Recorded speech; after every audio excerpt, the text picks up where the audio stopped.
Studio production begins in 5, 4, 3, 2, 1. Welcome to Community Foundation Spotlight. I'm your host, Erica Joseph, President at the Community Foundation, and I am joined by Kim Klump, President of the Jesse Klump Memorial Fund. Thank you so much for joining me. Thank you. It's a pleasure to be here today. Now, I have had the opportunity and fortunate opportunity to work with you and many of the folks at the Jesse Klump Memorial Fund for many years now. But for viewers who might not be familiar with your organization, can you give a little bit of the history and where you started and how you ended up here? Sure. We really got started in 2009. My son Jesse decided to take his own life in February of 2009, and as a result of that, I knew he would want and I wanted to do something to give back to the community. So we started as a scholarship fund, and that May we did give a scholarship to a Snow Hill High School senior, and that kind of prompted the whole fundraising thing and the organization being formed. Ron actually Pilling, my secretary, was and co-founder, instrumental in getting that set up. And after about 2 years, we realized we weren't doing enough for the community. We wanted to do more. And I also noticed that there was a lack of information and outreach and support for this subject in the area. So we formed a suicide awareness and prevention program, and that really took off from there. And so certainly a tragic and sad beginning for the organization, but really an opportunity and so many people. You mentioned Ron, and I know there are, many, many more whose lives were touched by Jesse. Right. And sort of memorializing him in that way to talk about a subject and bring attention to a subject that touches many of us. And it's difficult. It's really difficult for a lot of people to talk about. They can't even say the word suicide, and that is one of the things that we've tried to do, is bring that word out in public and let people know it's not a dirty word, and if we talk about it, we can educate ourselves and hopefully do more to prevent suicides in our area, because we do have one of the highest rates. And I know that you've spent time in the community, you personally, your board, and your volunteers, focusing attention and having those conversations and bringing the word out. What are some of the ways that you do that? Because I think it always strikes me whenever I engage with your events and with your folks, we have so much fun. And it always, it's very touching because it's such a sad topic, but you have brought it out in a way that people enjoy getting to know you and getting to know Jesse's story. Well, we do numerous things. We do everything from tabling events at health fairs, and we do anybody that asks us to come and speak, say a church or a civic organization like the Rotary, we'll come and give like a 30-minute, 45-minute PowerPoint presentation where we talk about warning signs and depression and what you can do to help somebody. And those are more serious, on the serious side. Our fundraisers, we try to keep light and fun because we know it's a serious topic, and we want people to come out and not just support us but enjoy themselves while they do it. And I know that you, on the education side of things, you've worked with the health department in the past to do, very large scale, bringing service providers and healthcare workers and educators and community members together with some very powerful speakers and good information. And then, like you said, on the very small scale, so organizations that want to bring that topic or that conversation to their membership can contact you all to coordinate that. Yes, and we've been very fortunate that we've had some great partners to work with, like your organization, for instance, the health department, the Board of Education, and anybody else who's, there's been a number of private organizations that have helped us out, as well as the whole community. Well, it's certainly, at the Community Foundation, one of our core focuses being able to engage with new nonprofits, small organizations, all volunteer to help build capacity, and you all are certainly an example of a group that has a powerful mission and has really built that organization to meet the community needs over the years. So it's been a wonderful opportunity for us to work with you and learn from you. Well, we've learned a lot from you guys too. You do a lot of educational programs that have helped us along the way. Well, that's so nice to hear. Now, you mentioned some of these, more light fundraising activities. I've had the benefit of experiencing some of those, but for viewers, can you talk a little bit about some of your upcoming events and opportunities for them to get in on that? Our next event is actually coming up on April 28th, which is a Thursday evening. We are having a free, to the public, viewing of Project 22 at the Regal Cinema in Salisbury at 7 p.m.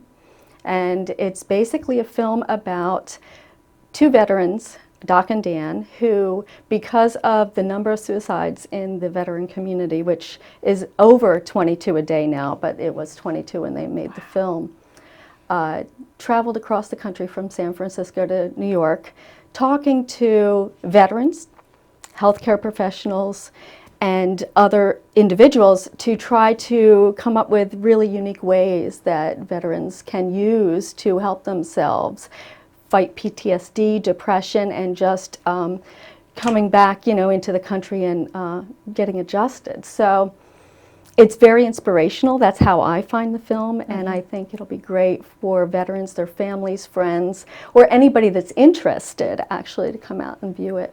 And you raise an excellent point, and we've worked at the foundation, and I know that you all have too, with the Lower Shore Veterans Network, which certainly that's one aspect that they spend time as service providers discussing because of the higher incidence among certain populations in our community. And so, another example of you all helping to, bring awareness to community issues that certainly are within your mission but have a broader impact in the community. We hope so, right. And in the summer, you usually do some fundraising activities. Do you want to talk a little bit about that? We have Jesse's Paddle, which is coming up on July 16th. It's always the third Saturday in July. And last year we started something that seemed to be successful, so we're going to try it again. It's called a poker run. We usually always had some sort of game so that people that get on the water with either a canoe, a kayak, paddleboard, or whatever, have a kind of a goal in mind when they're on the water. So it was kind of a game where you get, your 5-card hand and come back. We have live music, we have food, and just try to make it a big party. And it's all about, raising funds for suicide awareness and prevention and our scholarship. So we kind of divide those funds up. And you have a great mixture. It's family friendly. Oh yeah. He's 8 now, but he has enjoyed a couple of years now of getting out and paddling around on the river. And I see many families there. I see, such a diversity in terms of the people that you're pulling in support of the fund. We had young kids even paddling last year. I think there were 2 boys that weren't even in school age yet that took a kayak out by themselves, so that was kind of exciting. Yeah, it is very well done and very enjoyable. So thanks for sharing that with the viewers. Now, you mentioned the education piece, communicating the message about your mission in the community. You also talked about raising funds for your scholarship effort. Your scholarship program has been going on now for 7 years. Yes. And you focus on Snow Hill High School? Yes. We've tried to keep it small and local because that's where Jesse went to school. And our scholarship is very different from most.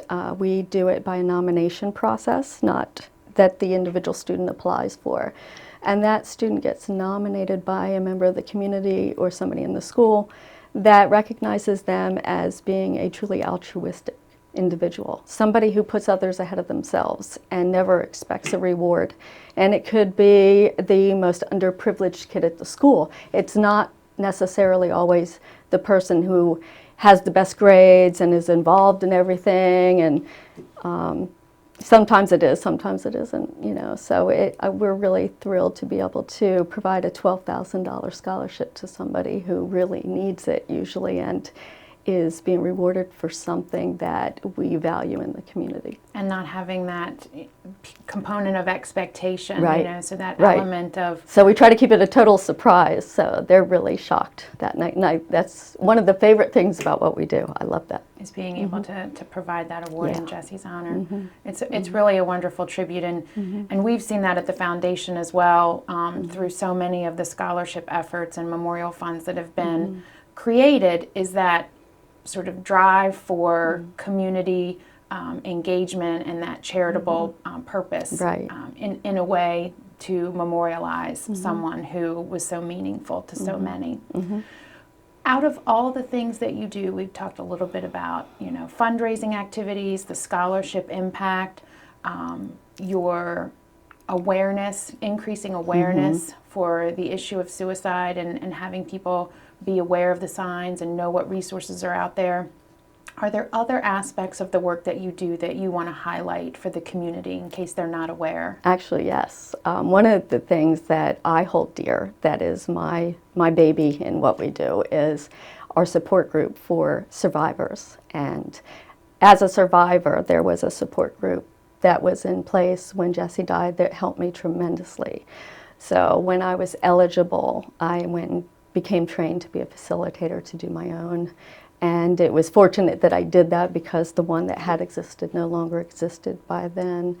And I think it's very important because right now we're the only one, you know, between here and Easton. Even the Delaware group in Millsboro has closed their doors. So we're pulling people in from all over the place. So a unique regional resource that you all can provide. And if people want to learn how to get involved in that, do they just contact the general information? We do publicize it in the Daily Times. Okay. Every month. It's always the third Wednesday of the month at the Berlin Health Center, which is right across from AGH, Atlantic General Hospital on Healthway Drive in Berlin. And for people who might want to connect at some point or see this in the future, if they want to learn more about Jesse and the work that you all are doing now, what's the best way for them to contact you? Website, phone number? Any of them. The website, we have two. We have the jessespaddle.org website, and we have Choose to Live Maryland, with Maryland all spelled out, .org website. They have our phone numbers on there for contact. I don't mind either way. And I would imagine, like most organizations that are working in, you know, community service and charity, there's always a need for and an opportunity for people to make contributions, monetary contributions.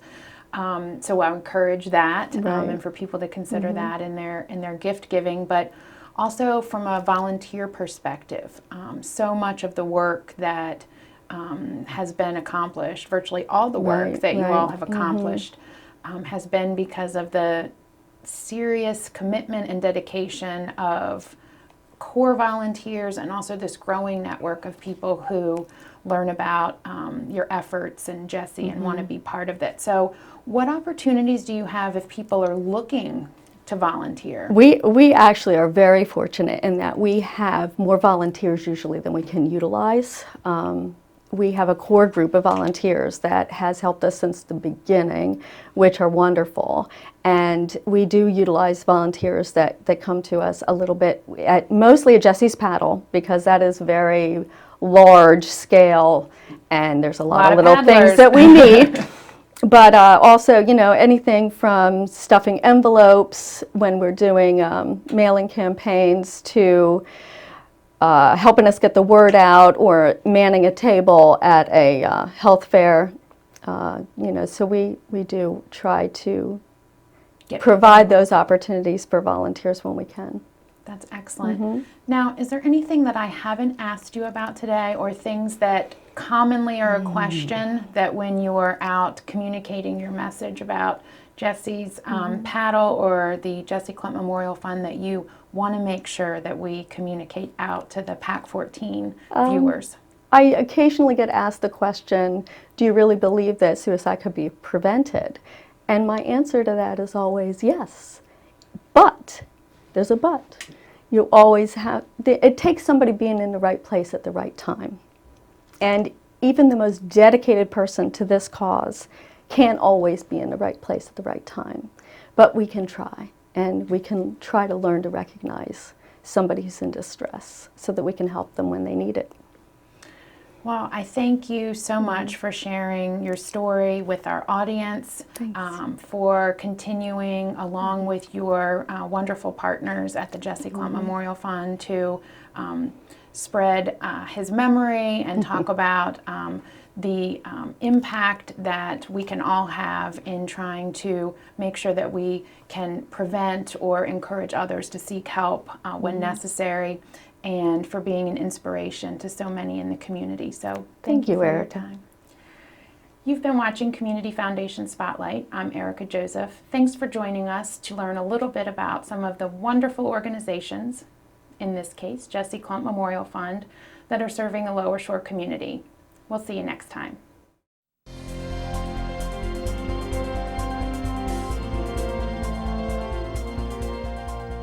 Would you like to see your community organization or nonprofit group featured on PAC 14? To get started, contact us at 410-677-5014 or visit our website at www.pac14.org. PAC 14 is a great way to connect with your community.